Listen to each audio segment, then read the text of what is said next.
ಇವತ್ತು ನಾವು ಕಲ್ಲಂಗಡಿ ಹಣ್ಣಿನ ಸಿಪ್ಪೆಯಿಂದ ಪಲ್ಯನ ಹೇಗೆ ಮಾಡೋದು ಅಂತ ನೋಡುವ. ತುಂಬ ಜನ ಕಲ್ಲಂಗಡಿ ಹಣ್ಣಿನ ಸಿಪ್ಪೆನ ಎಸಿತಾರೆ. ಒಮ್ಮೆ ಈ ಪಲ್ಯನ ಮಾಡಿ ನೋಡಿ, ಚೆನ್ನಾಗಿರುತ್ತೆ. ಇವಾಗ ಇದನ್ನು ಹೇಗೆ ಮಾಡೋದು ಅಂತ ನೋಡ್ಕೊಳ್ಳುವ. ಇಲ್ಲಿ ನಾನು ಕಲ್ಲಂಗಡಿ ಸಿಪ್ಪೆನ ತೆಗೆದು ಸಪ್ರೇಟಾಗಿ ಇಟ್ಕೊಂಡಿದ್ದೀನಿ. ಇವಾಗ ಈ ಕಲ್ಲಂಗಡಿ ಸಿಪ್ಪೆ ಈ ಬ್ಯಾಕ್ ಸೈಡಲ್ಲಿ ಗ್ರೀನ್ ಇರುತ್ತಲ್ವ, ಇದನ್ನು ನಾವು ತೆಗಿಬೇಕಾಗುತ್ತೆ. ನೀವು ನೋಡ್ಬೋದು, ಇವಾಗ ಈ ಬ್ಯಾಕ್ ಸೈಡ್ ಇದೆಯಲ್ವ, ಇದನ್ನು ನಾವು ನೀಟಾಗಿ ತೆಗಿಬೇಕು. ಸ್ವಲ್ಪನೂ ಆ ಗ್ರೀನ್ ಸೈಡ್ ಇರಬಾರ್ದು. ಅದಿದ್ದರೆ ನಿಮಗೆ ಅದು ಬೇಗ ಬೇಯಲ್ಲ ಮತ್ತು ತುಂಬ ಟೈಮ್ ಹಿಡಿಯುತ್ತೆ. ಹಾಗಾಗಿ ಇದನ್ನು ತೆಗಿಬೇಕು. ಇದು ಏನು ಕಷ್ಟ ಇಲ್ಲ, ಈಸಿಯಾಗಿ ಬರುತ್ತೆ ಸಿಪ್ಪೆ.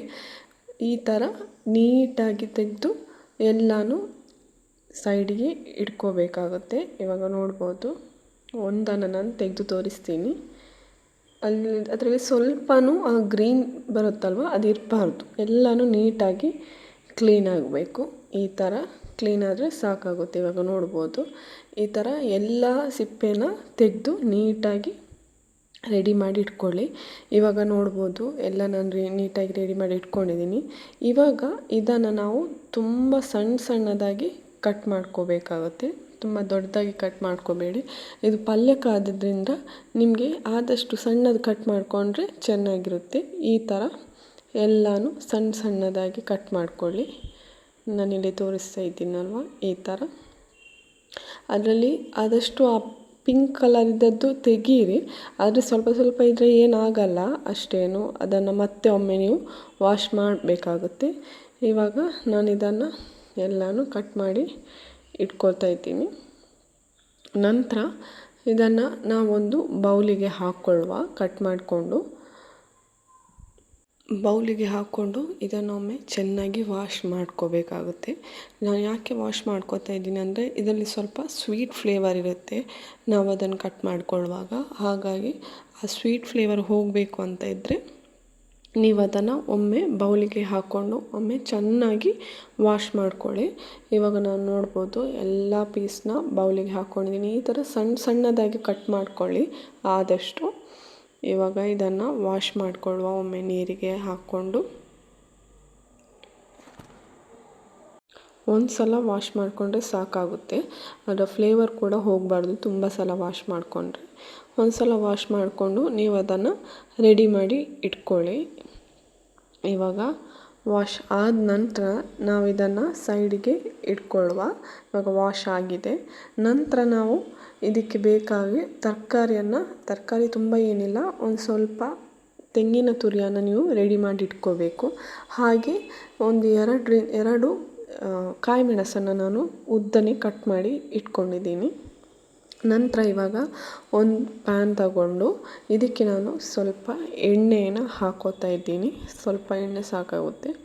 ಈ ಎಣ್ಣೆ ಸ್ವಲ್ಪ ಬಿಸಿ ಆಗಲಿಕ್ಕೆ ಬಿಡಿ. ಬಿಸಿ ಆದ ನಂತರ ಇದಕ್ಕೆ ನಾನಿವಾಗ ಒಂದು ಅರ್ಧ ಸ್ಪೂನು ಸಾಸಿವೆನ ಹಾಕೋತಾ ಇದ್ದೀನಿ. ಸಾಸಿವೆ ಚೆನ್ನಾಗಿ ಪುಡಿ ಆಗಬೇಕು ಎಣ್ಣೆಯಲ್ಲಿ. ಇವಾಗ ನೋಡ್ಬೋದು, ಫ್ರೈ ಆಗ್ತಾ ಇದೆ ಸಾಸಿವೆ. ಈ ಥರ ಫ್ರೈ ಆದ ನಂತರ ನಾನಿಲ್ಲಿ ಸ್ವಲ್ಪ ಜೀರಿಗೆ ಕಾಳನ್ನು ಹಾಕೋತಾ ಇದ್ದೀನಿ. ಜೀರಿಗೆ ಕಾಳು ಕೂಡ ಅಷ್ಟೇ, ನೀವು ಹಾಕೊಂಡ ನಂತರ ಸ್ವಲ್ಪ ಫ್ರೈ ಆಗಲಿಕ್ಕೆ ಬಿಡಿ. ತುಂಬ ಫ್ರೈ ಆಗಬೇಕು ಅಂತೇನಿಲ್ಲ, ಸ್ವಲ್ಪ ಫ್ರೈ ಆದರೆ ಸಾಕಾಗುತ್ತೆ. ಇವಾಗ ನಾನು ಇದಕ್ಕೆ ಒಂದು 3 ಜಜ್ಜಿದ ಬೆಳ್ಳುಳ್ಳಿನ ಹಾಕೋತಾ ಇದ್ದೀನಿ. ಬೆಳ್ಳುಳ್ಳಿ ಹಾಕಿದ ನಂತರ ಸ್ವಲ್ಪ ಇದಕ್ಕೆ ಕರಿಬೇವಿನ ಸೊಪ್ಪನ್ನು ಹಾಕ್ಕೊಡ್ತಾ ಇದ್ದೀನಿ. ಹಾಕೊಂಡ ನಂತರ ಒಮ್ಮೆ ಚೆನ್ನಾಗಿ ಇದನ್ನು ಸ್ವಲ್ಪ ಮಿಕ್ಸ್ ಮಾಡ್ಕೊಳ್ಳಿ. ಎಣ್ಣೆಯಲ್ಲಿ ಒಳ್ಳೆ ಫ್ರೈ ಆಗಬೇಕು. ಇದು ಬೆಳ್ಳುಳ್ಳಿ ಎಲ್ಲ ಸ್ವಲ್ಪ ಚೆನ್ನಾಗಿ ಫ್ರೈ ಆದರೆ ಪಲ್ಯ ಕೂಡ ಸ್ವಲ್ಪ ಪರಿಮಳ ಬರುತ್ತೆ. ಹಾಗಾಗಿ ಒಂದು ಸಲ ಚೆನ್ನಾಗಿ ಫ್ರೈ ಆದರೆ ಸಾಕಾಗುತ್ತೆ.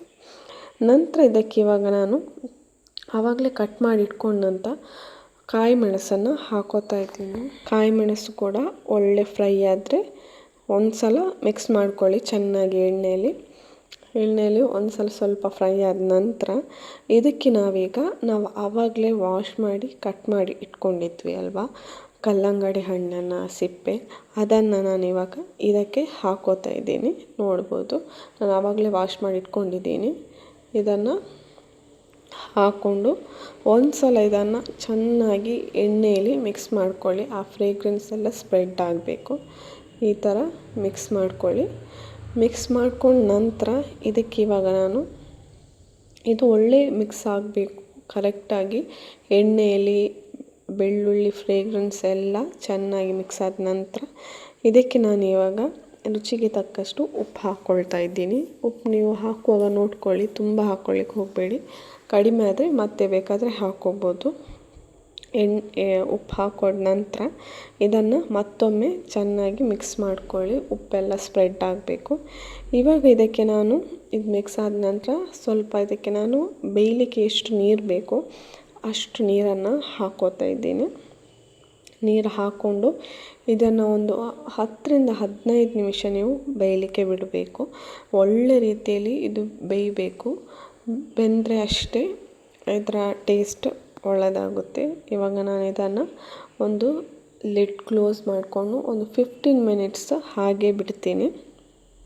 15 ಮಿನಿಟ್ಸ್ ಇವಾಗ ಆಗಿದೆ. 15 ಮಿನಿಟ್ಸ್ ನೋಡುವ ಇದು ಹೇಗೆ ಬೆಂದಿದಾ ಇಲ್ವಾ ಅಂತ.